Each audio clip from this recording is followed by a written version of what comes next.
Thank you, Madam President. I rise to talk today about a matter which is close to my heart. It involves the offshore oil and gas sector, where I've spent a big part of my working life.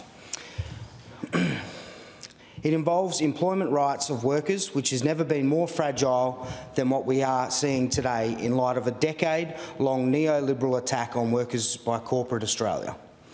The offshore oil and gas industry has a history of catastrophic occupational health and safety failures, which for a period maimed and killed workers more so than any other industry on a per capita basis. We then saw reform of the sector, which improved the OH&S standard, but also seen employment rights improved. There is a necessary intertwining of good OH&S and good employment standards. A stable, permanent workforce with good remuneration standards attracts highly skilled workers. That is an actual fact. This ties in with those highly skilled and well-trained workers being part of an improvement in the occupational health and safety culture of their respective workplace. Madam President, this is even more critical now in the oil and gas sector in light of the massive technological changes which the industry has seen in recent times, with facilities such as the Shell Prelude, Wheatstone platform, Impex FPSOs and the CPF. These complex workplaces require highly skilled workforces with good safety and employment standards. But all of this is being unravelled bit by oil and gas companies. Since COVID-19, the attack on offshore oil and gas workers has accelerated to a point of being an onslaught. Nearly all of the workplace changes introduced in the offshore hydrocarbon sector in the last 6 months have been in the guise of workplace changes required by the operators to keep offshore facilities free of COVID-19. Some of these supposed safety-inspired workplace changes appear to be nothing more than motivated by financial gain more than improved safety standards. Further to this, NOPSEMA, the regulator, has failed to carry out a single offshore inspection between March and August in 2020. This has essentially allowed offshore operators to do as they please. NOPSEMA, more than ever, should be seen as a captured regulator. If offshore facilities were safe for workers to work on during COVID-19, then it should have been safe for NOPSEMA to carry out offshore inspections. We had Woodside actively float the idea of a suicide roster, 14 weeks on and 2 weeks off. The fact that they settled on a roster which was effectively 6 weeks on, including a 2-week isolation period, and then 2 weeks off, reflects a complete lack of understanding, care or empathy of mental health and fatigue management. The de-scoping of key workers such as scaffolders from the Impex facilities during the bulk of the period between March and September again compromise health and safety standards, as does Impex's belief that workers should be multi-skilled and be a jack of all trades. This is a recipe for a disaster. Not to mention the threats being made by Impex to interstate workers in April this year, where they were told within 48 hours to get on a plane and relocate temporarily to Western Australia for 12 months, with no regard of how that would impact their families or their mental health. Simply the blunt end of the axe. The approach of Woodside and Santos was not much better. And then we have the rollout of Chevron's restructuring process on the mental health of workers, where they are in the process of sacking up to 800 blue-collar and white-collar workers. Everyone is in Chevron's sights. Every worker has had to apply for their own job again, despite many of them being engaged in critical roles for many years. Loyalty has counted for absolutely nothing while Chevron swing their axe. The impact that their job cutting has had on oil and gas workers can never be understated. They have put their workforce and their families of their employees through living hell for the past 4 months. This is not the Australian way of doing business, and their actions are nothing short of disgraceful. While safety has been compromised, the oil and gas operators over the last 6 months, the attack on employment standards has been even more ruthless. I need to make a special mention of a contractor called Broad Spectrum, foreign-owned company, and a company which has had its tentacles across many industries and many parts of the globe. A sophisticated corporate giant. A company which is loaded to the hilt with industrial relation managers, HR managers, corporate lawyers, all seeking to find a way to game the system by whatever means is possible. Broad Spectrum were engaged by INPEX on their FPSO and CPF facilities a little over 12 months ago.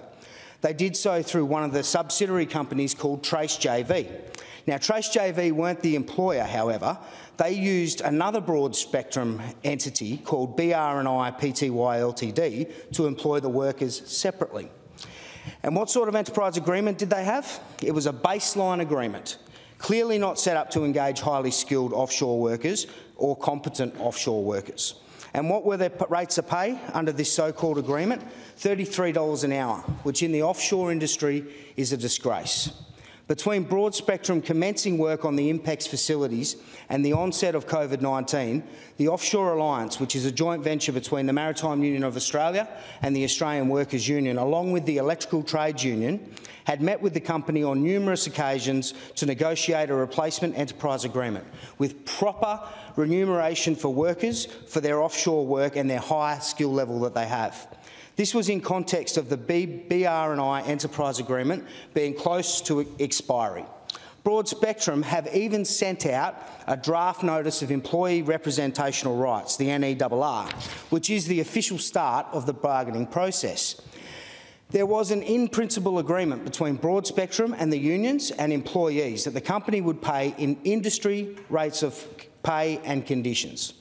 Broad Spectrum may have gamed the system when it established the BR&I enterprise agreement in 2017, but that was amateur hour compared to the employment scam they have now engaged in, and it is accepted with INPEX, who are up to their neck in this as well.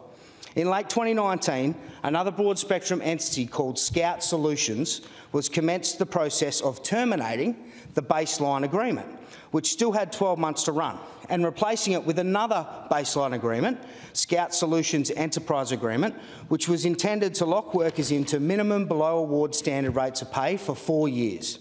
This agreement was lodged with the Fair Work Commission in January 2020 and approved by the Commission in April 2020. And what has this agreement got to do with Broad Spectrum workers on the INPEX facility? In late August 2020, Broad Spectrum, or Trace JV as they are known by the INPEX facility, sacked most of their INPEX facility workforces and re-employed the same workers under the Scout Solution, or otherwise known as Snout Solutions, enterprise agreement. Is even more worse that BR&I enterprise agreement pays $22 an hour. Not one offshore worker got to vote on this agreement. On investigation by the Alliance, the union uncovered that the workers who voted on the agreement made Tim Tams in an Arnott biscuit factory in Adelaide. So here we have a bunch of people who are making biscuits in Adelaide voting on an enterprise agreement to cover Broad Spectrum maintenance employed on the INPEX facility over 3,000 kilometres away. An absolute disgrace. Not one of the Broad Spectrum workers or Scout Solution workers or all the different sham names at the biscuit factory appears to have ever worked in the oil and gas industry, nor applied. It appears that not one of the Broad Spectrum workers employed through Scout Solutions had any buy-in in the oil and gas industry in Western Australia, but yet they voted up a baseline agreement that covers the workers now in the north. This is all to block Broad Spectrum offshore employees from exercising a fundamental right to negotiate their pay and conditions of employment with their employer. That is our right in this country. This is nothing but institutionalised wage theft. It appears that INPEX are aware of it and have given Broad Spectrum the green light to operate on their offshore facilities with below Australian standards rates of pay. Broad Spectrum have gamed the system, INPEX have gamed the system. Is this the future of industrial relations in this country? There is a moral vacuum. An enterprise agreement with no more authenticity, no relevance to the offshore oil and gas, and no employment conditions worth having, has been used to deny workers the opportunity to bargain and negotiate their pay and conditions. As an elected representative of workers in the mining and pastoral electorate, I stand with the Broad Spectrum workers in their condemnation of Broad Spectrum's atrocious employment policies and practices. They are a scam and they are a sham. And if it is very disappointing that INPEX have bought into it. This employment practice needs to be eradicated, otherwise there will be very little to look forward to for our next generation of Australian workers. I call on Broad Spectrum and IMPEX to find their moral compass and their sham employment practices be put to bed. IMPEX, you have a social responsibility to ensure you have the appropriate rates of pay and conditions on your jobs. I do not accept that your subcontractors are the ones that are doing this. You are okaying it by allowing them to work on your projects. It's a disgrace.